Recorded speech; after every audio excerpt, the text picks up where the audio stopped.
Ya. Bismillahirrahmanirrahim. Assalamualaikum warahmatullahi wabarakatuh. Waalaikumsalam warahmatullahi wabarakatuh. Putus. Bismillahirrahmanirrahim. Alhamdulillahirrahmanirrahim. Wassalatu wassalamu ala asyrafil anbiya'i wal mursalin wa ala alihi wa ashabihi ajma'in. Amma ba'd. Allahumma faqihna fid-din wa 'allimna alamin.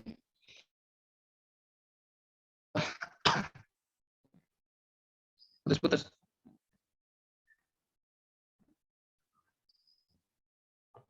Halo, tes teman-teman. Masih putus ya?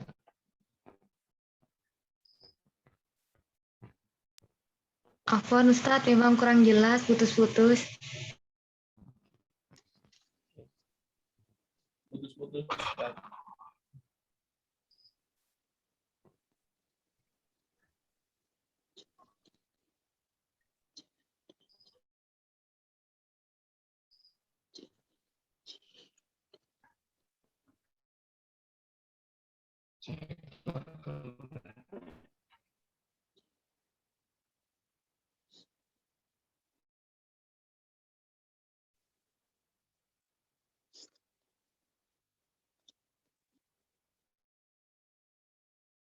Halo, teman-teman. Sudah jelas ya? Ya, Bismillahirrahmanirrahim.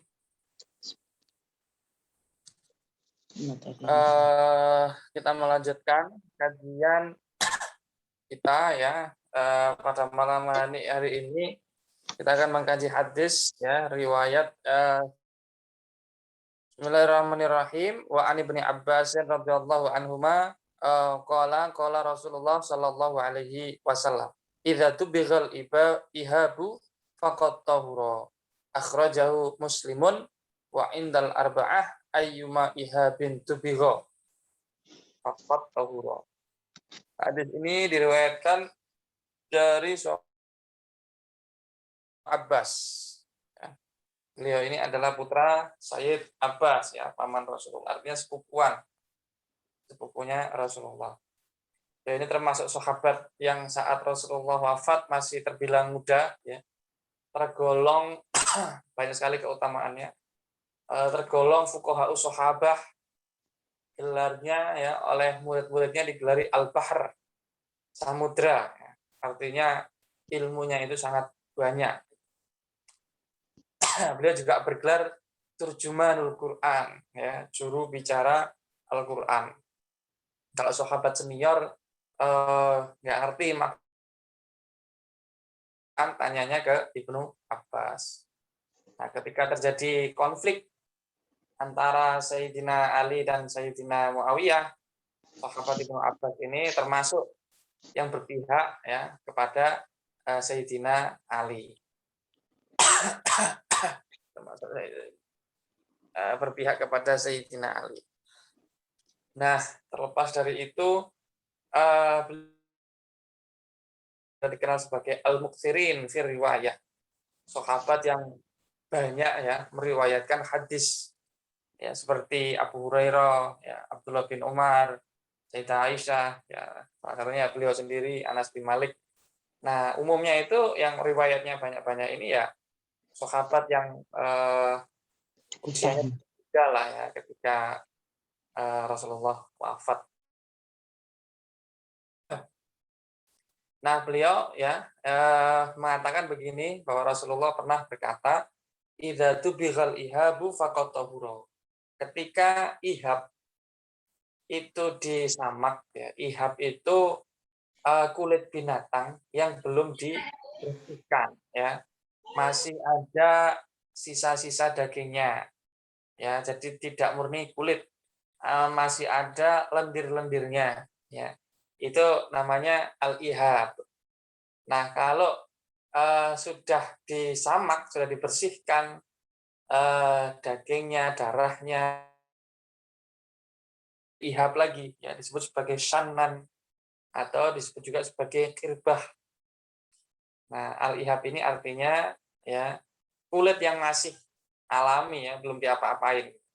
Nah, ketika kulit hewan itu disamak, dibersihkan ya, dari kotoran, darah, daging, sisa-sisa daging ataupun lendir-lendir gitu ya, lemak-lemak, maka dia menjadi suci.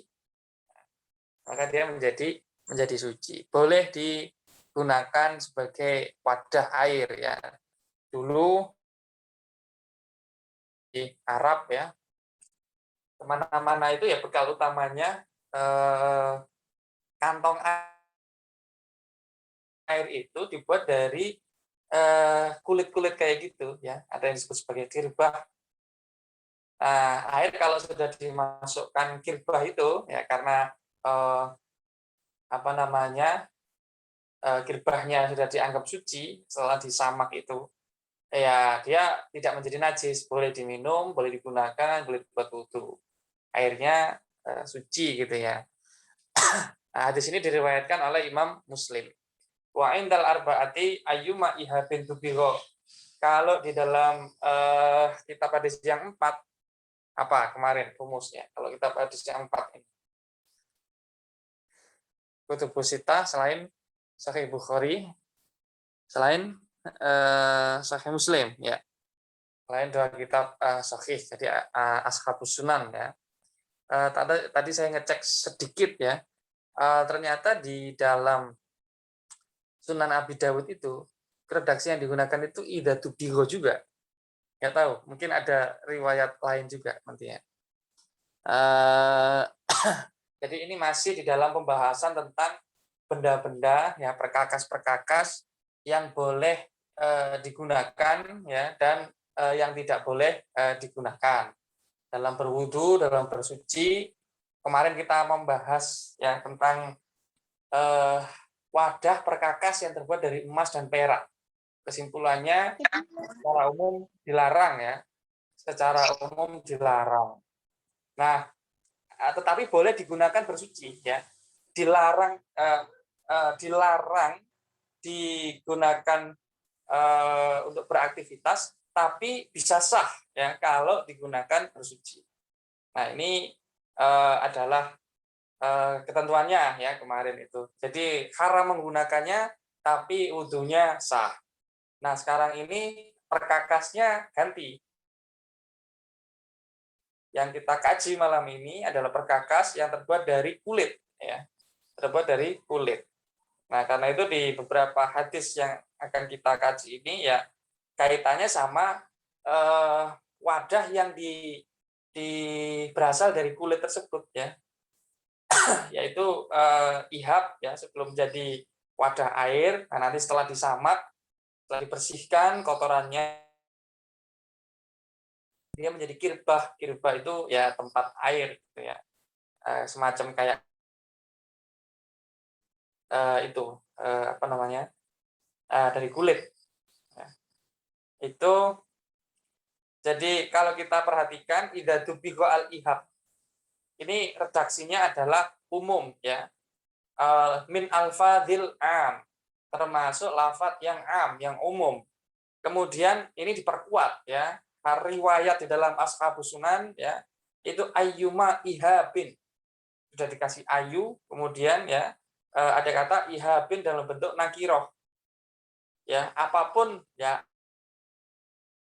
tersebut, artinya baik yang hewan yang disembelih secara syar'i maupun yang tidak disembelih secara syar'i ya, semuanya bisa menjadi suci ya, semua bisa menjadi suci ketika sudah disamak ya, lalu digunakan sebagai wadah, maka wadah dari kulit ini dia dihukumi suci. Nah, kalau suci berarti boleh dipakai minum, boleh dipakai berwudu, boleh dipakai membersihkan najis ya, ghuslun najasah, boleh juga digunakan untuk huslu, yaitu mandi wajib. Nah, itu fikihnya ya. Selanjutnya, Nis mungkin. Wa'an Salamah ibnil Muhabbiq radhiyallahu an qala Rasulullah sallallahu alaihi wasallam tibahu juludil maitati tuhuruha sahahahu Ibnu Hibbana. Hadis yang kedua tentang adalah berasal dari sahabat Salamah ibnul Muhabbik, ya, Salamah ibnul Muhabbik. Ini dari suku Huzail, ya, dari suku Huzail. Yang terkenal, ya, ini malah anaknya, ya, anaknya ini terkenal. Jadi anaknya itu namanya Sinan bin Salamah bin Muhabbik. Dia orang yang sangat militan, ya, berperang dan menaklukkan Persia, lalu sampai ke Pakistan. Ya, anaknya itu, ya, setelah menaklukkan Pakistan, India, itu wafat dan dimakamkan di Pakistan. Salah satu sahabat yang jauh banget, ya, mainnya sampai ke India, ya, Pakistan. Nah, beliau ayahnya yaitu Salamah bin Muhabbik itu pernah berkata begini, tiba guruha. Jadi menyamak kulit bangkai itu adalah cara mensucikannya. Itu adalah kesuciannya, gitu ya. Di sini disebutkan secara sharih, ya, penggunaan kata al-maitah. Nah, ini menjelaskan, ya, bahwa yang disamak dan kemudian menjadi bersih, suci, itu bukan hanya hewan yang meninggal, ya, karena disembelih secara syar'i. Maitah. Maitah ini adalah hewan yang disembelih mati, ya, tidak disembelih. Tuhuruha itu akan menjadi, ya, Shahahahu Ibnu Hibban. Hadis ini, ya, di Hibban. Wa an Maimunata radhiyallahu anha qalat marra Rasulullah sallallahu alaihi wasallam. Nah, dari sahabat Maimunah, ini adalah Maimunah bintil Haris, ya. Beliau adalah salah satu ummahatul mukminin. Nah, beliau pernah berkata begini, marra Rasulullah sallallahu alaihi wasallam. Rasulullah itu pernah bertemu, ya, dengan seekor kambing orang-orang, ya, jurrunaha faqala lau akhadtum ihabaha, kalau kenapa kalian tidak mengambil kulitnya kambing tersebut? Faqalu innaha maitah, ini bangkai wahai Rasulullah, ya. Faqala yutahhiruha al-ma'u wal qaradu. Ini bangkai Rasulullah mengatakan begini, ini bisa disucikan oleh air dan al-qarad, ya, al-qarad. Al-qarad ini kalau tidak salah kayu klampis, ya. Sejenis kayu lah. Sejenis kayu.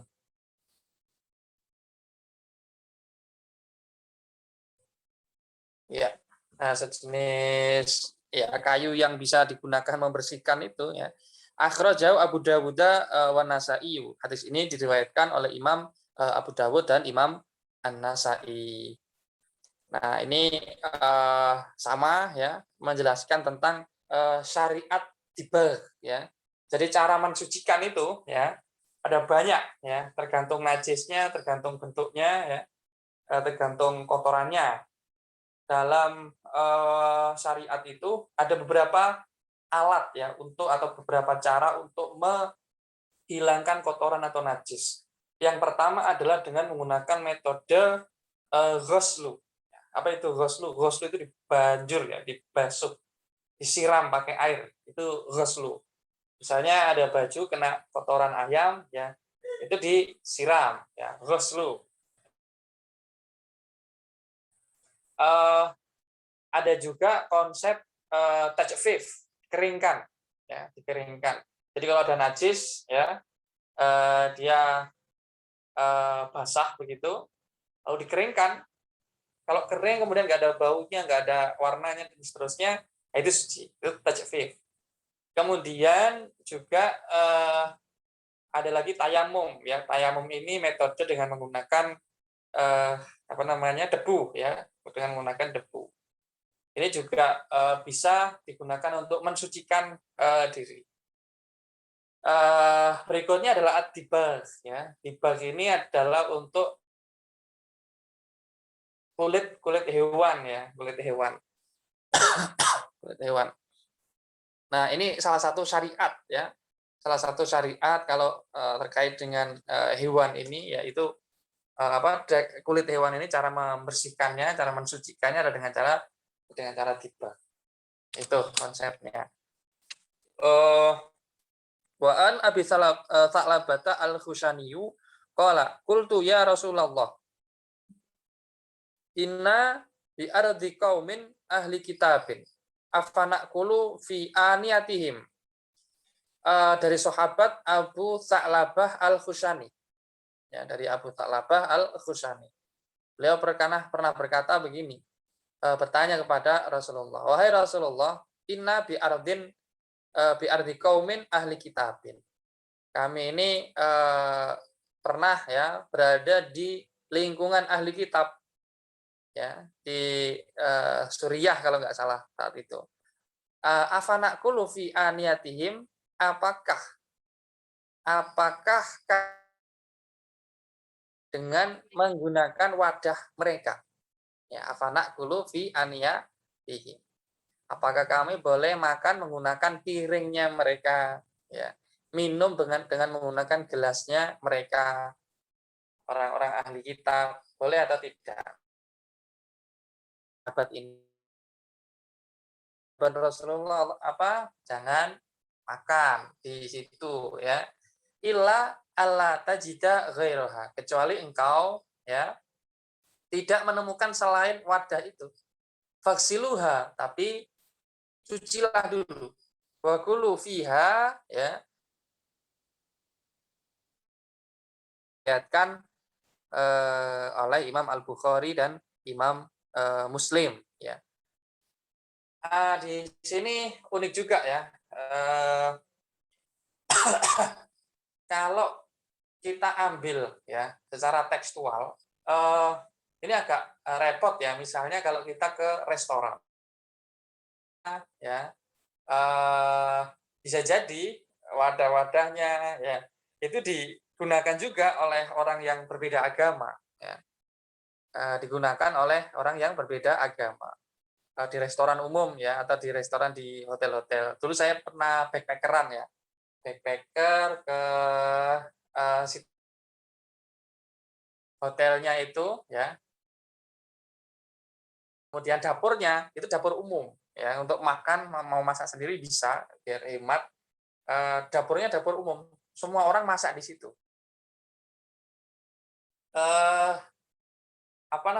Yang kasus-kasus kayak begini, boleh nggak sih menggunakan wadah-wadah yang sudah digunakan oleh orang yang beda.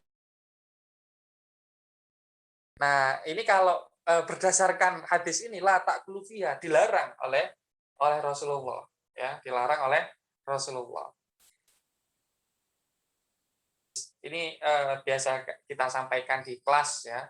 Salah satu pendekatannya adalah pendekatan ilat. Apa sih yang ilatnya? Kok sampai ada larangan la ta'kulu fiha, ya, la ta'kulu fiha. Jangan makan pakai wadah yang sudah dipakai oleh ahli kitab, ya, yang sudah dipakai oleh ahli kitab. Nah, ada yang mengatakan, ya, ilatnya itu adalah dugaan tempat itu kena najis, ya. Ya, bisa jadi dia habis makan masak makan babi misalnya, atau kalau minum gelas bisa jadi dia habis dipakai minum najis, ya, teman-teman. Nah, itu alasannya, ya, itu alasannya. Nah, hadis ini, ya, ini kalau kita pahami konteksnya, ini adalah kalau kita nggak tahu, ya, nggak tahu apakah wadah yang digunakan itu suci atau tidak, ya, kita nggak tahu. Nah, maka berdasarkan hadis ini, ya, pengertian tekstualnya, maka kita dilarang, ya, dilarang untuk menggunakannya.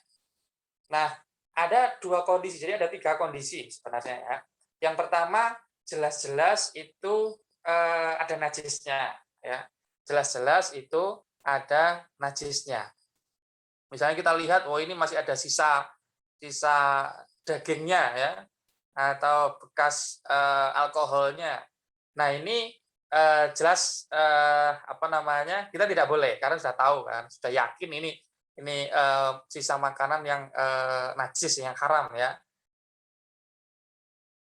Ya, sepakat para ulama itu, tidak boleh. Yang kedua adalah ketika, kita tahu ya, wadah itu benar-benar sudah bersih, sudah dicuci ya. Nah, ini, sepakat juga bahwa boleh digunakan, ya boleh digunakan. Nah, yang ketiga kasusnya kita nggak tahu ini wadah-wadah, eee, bersih atau kotor, ya. Kelihatannya sih bersih, tapi kita, eee, apa namanya, tidak tahu betul gitu ya. Ya, mazhab pertama, mazhab, Malikiyah, itu menilai kalau kita ragu-ragu dalam konteks ini, ya, itu kita nggak boleh pakai wadah tersebut, ya. Tidak boleh pakai wadah tersebut. Harus kita cuci, kemudian baru dipakai, ya. Yang kedua adalah mazhab yang mengatakan makruh, kalau kita nggak tahu hukumnya makruh.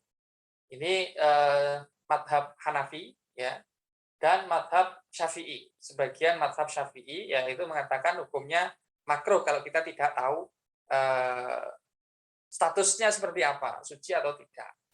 Yang, ketiga adalah mazhab mubah. Nah, ini adalah mazhab Hambali dan sebagian mazhab, hadis yang mengatakan la ta'kulu fiha, ini kan ada, nahinya ya, ada larangannya, la ta'kulu fiha. Jangan memakan, pakai wadah itu, pakai wadah itu. Jadi, para ulama dalam konteks ini ya, berbeda pendapat, apakah larangan ini sampai bernilai haram ataukah hanya makruh saja? Atau sebenarnya ini larangan yang, tidak bernilai, haram. Nah, ini berbeda berbeda pendapat. Ini, sekali lagi bukan karena statusnya, yang menggunakan sebelumnya non muslim ya, bukan itu sebenarnya titik tekannya. Titik tekannya adalah pada, apakah kita yakin itu bersih atau tidak ya, adalah soal, tingkat kebersihannya, tingkat higienisnya dalam perspektif, fikih. Nah, kenapa ada yang berpendapat, apa namanya, mubah ya, boleh menggunakan wadah yang habis digunakan oleh, non muslim ketika kita tidak tahu statusnya. Karena ya, nah ini nanti ilmunya ya adalah ilmu, mukhtaliful hadis ya, ilmu mukhtaliful hadis. Jadi kalau hanya berdasarkan hadis ini, seakan-akan ya, seakan-akan Nama Ira di orang itu HP-nya Safira kucing akan aja. dilarang betul.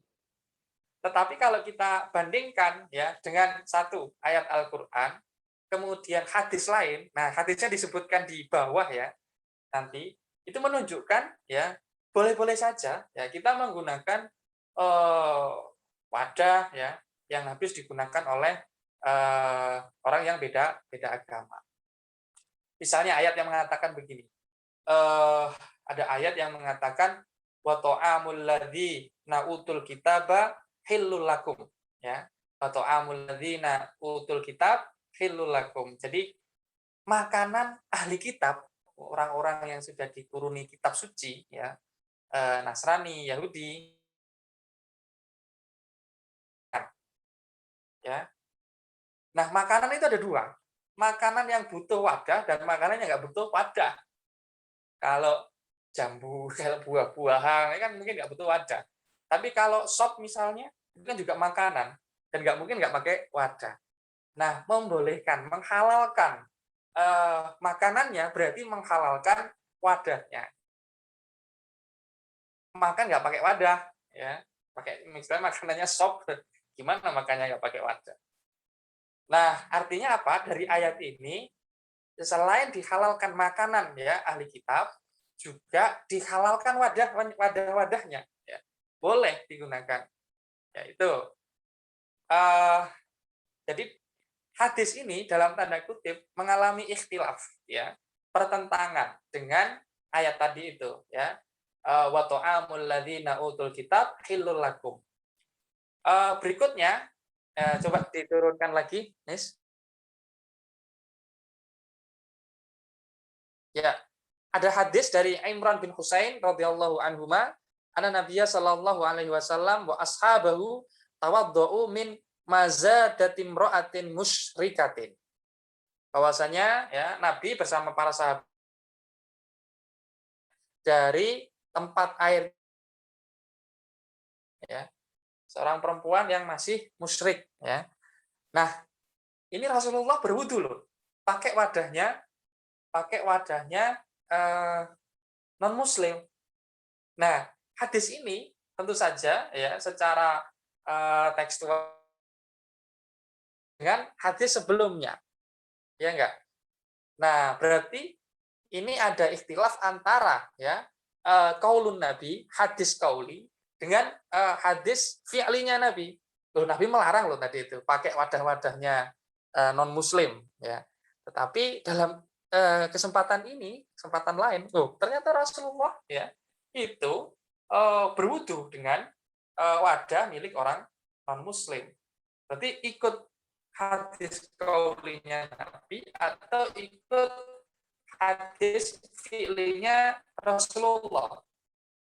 Oh, ternyata ya ini adalah ya mahalul khilaf. Ketika wadah-wadah itu tidak diketahui ya, tidak diketahui statusnya apakah bersih atau tidak. Nah, hadis yang kedua ini hadis dari Imran bin Husain ya. Ini menjadi dalil bagi ulama yang mengatakan mubah menggunakan wadah yang punya atau bekas digunakan oleh non muslim ya. Nah, sekali lagi bukan karena statusnya sebagai muslim atau non muslimnya ya, tetapi status apa suci atau tidak suci gitu ya. Nah, ini kajiannya teman-teman. Jadi pendekatannya satu adalah pendekatan elat ya. Apa sih alasan dilarangnya tadi itu? Ya. Kemudian pendekatan yang kedua adalah pendekatan mukhtaliful hadis. Dalam mazhab Syafi'i ada ya ulama yang berpendapat bahwa boleh menggunakan wadah ya dari atau yang bekas digunakan oleh non muslim. Nah, sebagian lain mengatakan hukumnya makruh ya, hukumnya makruh. Kalau pengen nggak makruh dicuci dulu. Dicuci dulu biar yakin betul ya. Baru kemudian digunakan. Wa an Anas bin Malikin radhiyallahu anna qadahan Nabi ingkasaro. Nah, ini sudah kita beda bahasan lagi ya bahwa sahabat Anas bin Malik ini berkata, yang mana Ustadz Qaul muktamad? Yang mana ya? Yang mana yang Qaul muktamad? Nanti saya cari dulu ya. Saya lupa ya Qaul muktamad mana. Bahwa pecah. Ya, wadahnya Nabi itu pecah. Fattakhadha makana sya'bi silsilatan min fiddatin. Lalu beliau ngambil ya rantai ya yang terbuat dari perak, lalu ditutup kepada yang retak, yang pecah. Nah, ini kalau cara memahaminya harus dikaitkan dengan hadis sebelumnya ya. Hadis sebelumnya itu adalah terkait larangan menggunakan emas dan perak untuk perkakas ya. Hadis dari Hudzaifah ibnul Yaman, la tasrabu fi aniyati dzahab wal fiddah wa la ta'kulu fi sihafihima. Hukum asalnya itu nggak boleh. Berdasarkan hadisnya Hudzaifah. Tetapi kalau ada hajat, ya, nah hajat membuatnya hukumnya berubah, sama seperti yang dilakukan oleh Rasulullah ini. Ya, kalau dalam hadisnya Hudzaifah itu hadis qauli, ya. Nah, ini adalah hadis fi'linya Rasulullah. Fattakhadha makana sya'bi silsilatan. Ya, jadi sebagaimana dijelaskan dalam kitab fikih ya, kalau perak ini lebih atau ada kemungkinan dibolehkan, ya, ada kemungkinan dibolehkan, lebih kecil gitu ya. Nah, itu mungkin teman-teman kajian kita pada malam hari ini.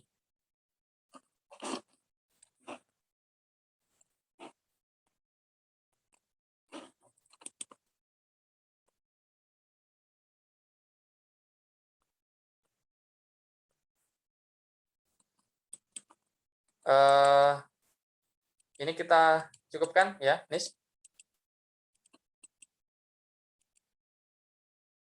Ya Ustaz. Terima kasih teman-teman sudah menghadiri kajian ini. Semoga menambah ya wawasan kita semuanya. Mohon maaf mungkin kita nggak tanya jawab dulu di kesempatan minggu depan mungkin. Nah, saya agak meriang pada malam hari ini. Mohon maaf sekali lagi.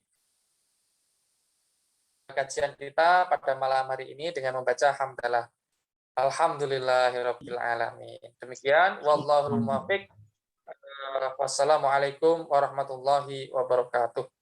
Waalaikumsalam warahmatullahi wabarakatuh. Ustaz, utang